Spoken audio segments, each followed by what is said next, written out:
Hey, I'm fresh here, one half of the breaks that comes on every Saturday night, 10 p.m. to 1 a.m. on KUTX 98.9. And this is KUTX at home. And I am here with the August Artist of the Month, the one and only Jay Wile. How you doing, man? Congratulations. Oh man, thanks so much for having me. Appreciate it. All love and support here. So, kick things off. Let's just be real generic with it. How are you doing? How are you doing during quarantine? That was kind of hard to say. I'm doing good, man. Just been taking time for myself and really just making sure, just taking care of myself, whether it's like eating or it's just like taking rest when I need to. But been doing good otherwise. Is since being in quarantine, is there like anything about your routine? I'm sure there's something about your routine that has changed with it. Is there anything like specific that you had to adjust or just switch up or just do totally different? I think force myself to be on some sort of schedule, or even just writing out like the to-do list of, hey, I have to do these things today. That way it gives me some sort of structure because like there's no structure I feel like in quarantine, like especially like working in music, like I don't have a weekly thing I have to do or I don't have a boss that's giving me assignments to do. So it's like I have to make sure that I'm taking care of like things on some sort of schedule, give me some sort of like routine. I understand because I talk to a lot of people and they feel like the days just run together because every day they're doing the same thing. So I get that. I even had to put myself on like a schedule from doing things at home, and so the days don't run together. So I don't forget what day of the week that I'm in and get trapped in the time loop. You released a new project, Better Times, an EP, great EP by the way. Appreciate it. Thank you. So how is the EP being received so far from your perspective? I feel like it's been pretty good. I really enjoy the reception from like, especially the fans and people that are on social media reaching out if they've just found it or if they've been following me for a little while and they found the music. So it's been cool seeing everyone just talk about their favorite song or like different parts of a song that might make them feel a special way. It's like cool. Like I enjoy making those moments too. So I'm glad that you're also enjoying on this end. So that's probably my favorite thing about the release is just people's excitement about it. I definitely was excited about it. You sent it to me, I think, like a week early, Yeah. and when I heard it, I was just like, "This is amazing!" Like I heard your other projects, and they were great, but this one, I guess, with quarantine happening and the whole pandemic of COVID, and hearing something new, it really hit hard, and it was just really amazing. Damn, I really appreciate that, man. I'm glad you enjoyed it like that. No problem, man. You need something to get you through these times, and I think music has been something that people have leaned on. Yeah, for sure. And including myself, I feel like music has been the thing that has been like the anchor for me of whether it's like me consuming it and enjoying it is like a place of comfort, or if it's for me like making it and like being keep myself entertained and keep myself occupied, mentally stigma or to be mentally stimulated by actually creating it. Like whatever it is, I feel like music's been the one thing that's like the molding during this time. Right. So, like speaking of that, what have you been listening to during COVID? Because I think like numbers came out and like streaming was down of Yeah. new music anyway, and it's basically because people were didn't want to really hear anything new. People just want to hear what makes them comfortable, what they already know. So, Yeah. like, what have you been listening to? It's been a mix of everything, man. I've been trying to keep up with the new music. Is I think that is such a true statement that it hadn't gone down because it's harder to. I feel like you were in such a routine of like Right. catching new music every Monday when you're driving to work. So I feel like even now, I've done a good job of like still trying to find new music with this. My friends dropping new projects, as Dallas artist based. Zaylen, he also dropped last month. He did. He did. Dope. And then another Austin artist, Malik, he's been dropping his singles. So, like keeping up with him and seeing those projects, and like I enjoy them as artists as well. It's like catching up with those acts, and then I really enjoy like Kehlani's album when it came out in May. I'm trying to think, just feel like quarantine was just been so long now. But her album's great. Liana Lahav's, I'm not sure if I'm saying it right. Liana La Havas, I believe is how it's pronounced. She's amazing. Her album is just like so smooth the whole way through. I feel like you got to just sit through it. Um, Yeah, I feel like those albums have been on my head, and I just been listening to just playlists of like when people send me stuff, or for it's just like I stumble upon a random person's playlist and just like sit through their music and see what they're listening to. So it's been Same, everything. same for me. It's been for the most part. So with Better Times, you got the one of the singles on there. God, I need human interaction. Talking is horrible. Same. Uh, one of the songs on there, "Real Bad," is one of the singles that's currently out right now. It's a very up tempo song, and for the most part, from what I've heard from your other project, it's a lot of are comprised of a lot of ballads. So, what was the inspiration or motivation behind making a song with a more up tempo feel to it, like "Real Bad"? Yeah, I like doing. I like to try different pockets. I like to try different sounds. I feel like all the producers that I work with a handful, probably I would say like 8 to 10 different guys, people that I enjoy working with and loving their sounds. So like for them to find different pockets and different BPMs or different approaches is always nice to try and fit that new pocket and new sound. So uh, definitely, I don't want to put myself in a box of like only making a certain type of sound. I want people to enjoy whatever they come for me to enjoy. So I really enjoy making some like real bags. It is like the up tempo and gives you some a different energy for a different experience. Like it might be more of an energy, might be a different setting, might be better for a different setting. So Right. Because when I play it, it gives me the feeling like it just makes you want to get up and dance. Like even when I play it in the station, like I'm in the station grooving and moving and two-stepping. So what did you have that in mind once, like you heard the beat and started writing that, I'm gonna make somebody dance to this? I mean, I was dancing to when I first heard it. So whenever the beat, it got produced by Stefon Osae and JaRon Marshall, the both guys here in town. My guys and Stefon sent me the track, and I heard just the instrumental. It was just like it was already pretty much what it is, or as it is on the song. I was like, oh, this is brilliant, and I was just like dancing in my room, had the music turned up super loud, and just like feeling it. And so when I started making the song, like at first I freestyled and got the melody down. I was like, okay, cool. I like where I'm going with that. And I want to make sure that the words match the same energy of like, this is high energy. So I want the song to be about this, like a very intense situation of like, even when things are real bad, I'm still trying to find this good because like life is crazy right now. So like, Yes. make sure that matched the same energy as the song was important. So I enjoy that it connected that way. Okay, that's great. Trust me, it did. It did. And from what I'm seeing online from people that are hearing it, like they are really enjoying it. And I imagine they're up in their homes, or even if they're in their car, they're grooving to Yeah.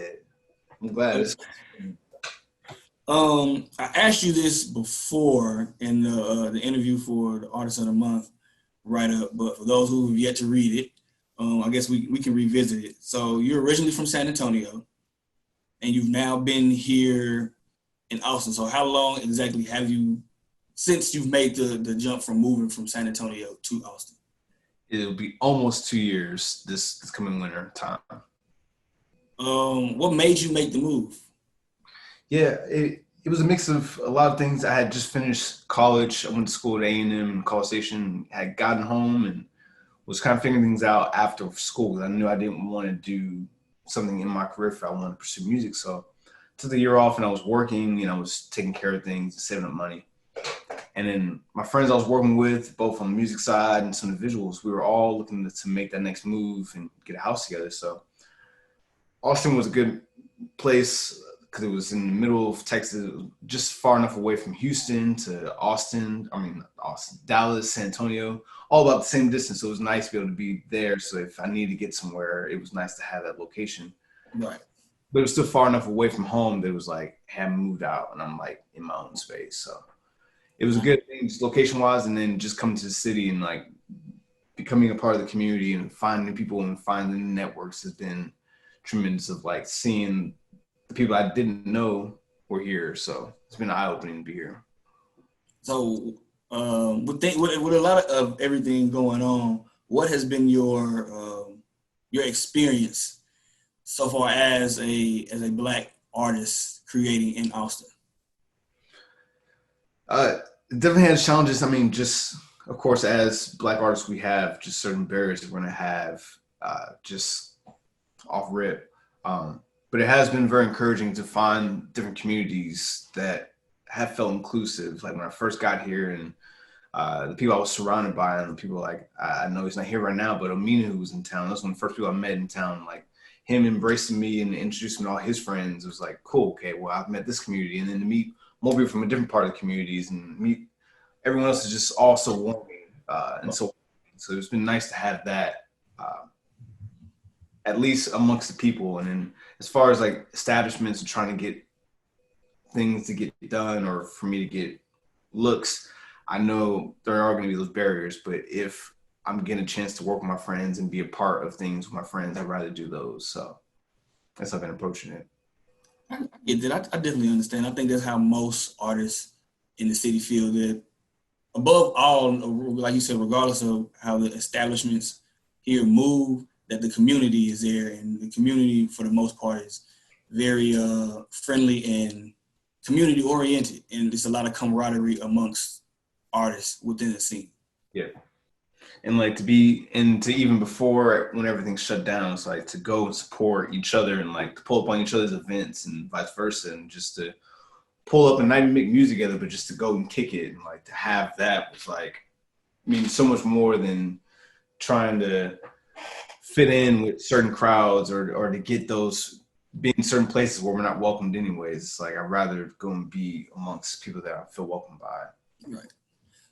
So that's an interesting thing. So with COVID happening and everything being shut down, bars and music venues being shut down, like how is it transitioning from that, from like being out and being able to go see a friend perform or see an artist that you haven't seen before but you've been wanting to see perform, or you performing yourself and having to make that switch from now just being at home and not really being able to move freely like that?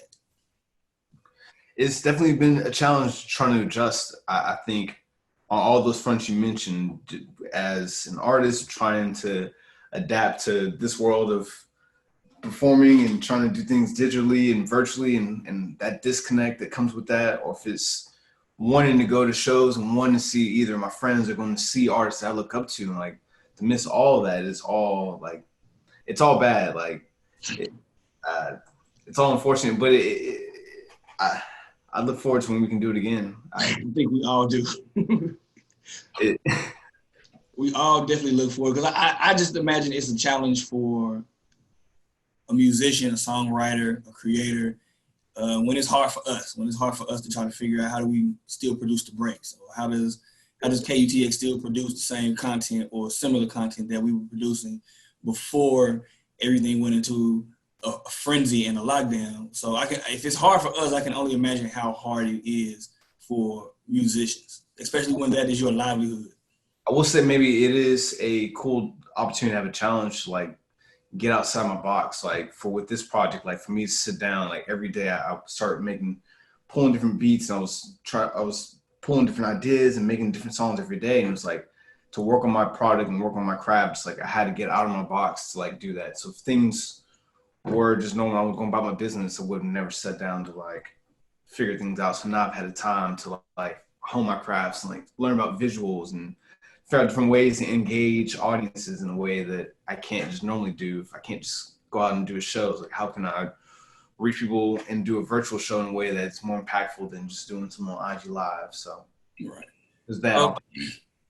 So speaking of that, and so speaking of the project and doing more things visual and probably live streaming performances, will you be doing any for this project, For Better Times? Yeah. I'm not sure when this is coming out, but I do have a show coming up in this week for partnering with bands in town. They're doing a show, so I'll be on that. And I think Obvi the Nomad is headlining that here for that showcase. And then beyond that, I have just a lot of other visuals that I've been working on. So I have some stuff for a lot of the projects for the songs that we've been working on. So excited to put those out and let people to digest that. And then if there's other opportunities for me to do a live stream with another entity, that'd be great too. So I can really put on a show, but I'm really just trying to focus on how to do some more creative stuff here and give people content in this time. Okay, that all sounds great. So on Better Times, there's a song titled Anyway. Mm-hmm.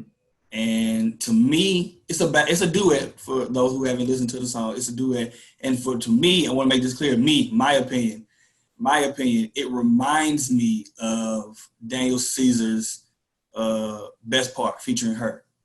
It gives me that same slow, nice, smooth, sensual vibe that Best Part gives me. So on the song, it's a young lady. Forgive me if I'm mispronouncing the name. Is it Akshara? Yeah, Akshara, yeah. Akshara, okay. Is she a frequent collaborator or someone you just started working with? And how did that collaboration come about? Yeah, so we go way back. We've been, we were in college together, went to school together, and we were in an a cappella group. And she was the music director at one point, and she was in charge of running all the music for the group. And we would travel and we compete in this a cappella group, like Pitch Perfect type. And we even won the year that I was in the group that we went to like nationals and won the big trophy. So she was a big part of the group, and we sang together a lot and had solos throughout the years. So like we were used to singing with each other. So when it came to me doing my own music, she started doing hers as well a few years back. And so she had been working on it for years. And we finally had a song that came together that was like, all right, this is the one. So she had sent me this demo that she had of this song, and she already had a verse on it, and the hook was pretty much there, and it just sounded amazing, like off the voice memo. I was like, oh, we have to do this. So, and then when I asked her, like, oh, who produced on this? She was like, oh, it's Billy Blunt. He's a guy from Austin. I was like, I've been trying to work with him all this time. He's been the guitarist in some other bands here in town. So it was like, I want to connect with them, and we hadn't had a chance to. So it was like, oh, that's two birds with one stone. I have one of my best friends, and I get a producer I want to work with on one track. So that song really just came together like magic, felt like. I mean, it sounds like magic. Like it's a great song, man. Like I said, it gives me that whole Best Part vibe, and I think once people hear it, they'll really enjoy the chemistry that you two have on the song. And she's amazing. Like her voice is like, she has so much control. So it's like, I told her to just do what you do on here, and I'll just cater to what you do. Cause like, I want you to really shine. Cause like, she's amazing. Her new music that she's coming up with is pretty amazing. I'll be sure to keep my eyes and ears open for her and her music, and check out what she already has out. I think it's Akshara Sings on Instagram. Okay, I will remember that. Can't forget that name. So speaking of collaborations, I believe I asked this too in our previous interview, but what are some of the collaborations you're looking forward to, or you just want to do, whether it be local, throughout Texas, regional, big name artists, etc.? There's definitely some connection I want to make. I want to really work with some visual artists. There's a guy by the name of Dewey Saunders. He did some artwork for Future's album covers. Did one for Malibu off of Anderson .Paak's cover album. So I would love to work with him and collaborate with him. He's like up there on my list of like graphic designers. And I'm trying to think off the top of my wow. I guess like even dream producer, of course, I would love to work with someone like Pharrell or even like someone like Tyler the Creator, because I feel like their brain when it comes to like orchestrating like arrangements is just like definitely. So I'd say to them if it was like some celebrity, and then I got some tracks. I know Emerald Soul was an artist of the month previously. I know we have a couple ideas in the works, and we have a song that's ready. Okay, exclusive. So I'm sure she'll have more about that when she's ready. I'm sure she will. Well, that's all I have for you, man. I'm glad you had the time to sit on the computer and talk with me, man. Yeah, appreciate you taking some time out, man. And once again, congratulations on being the Artist of the Month. This has been KUTX at Home. I'm Fresh.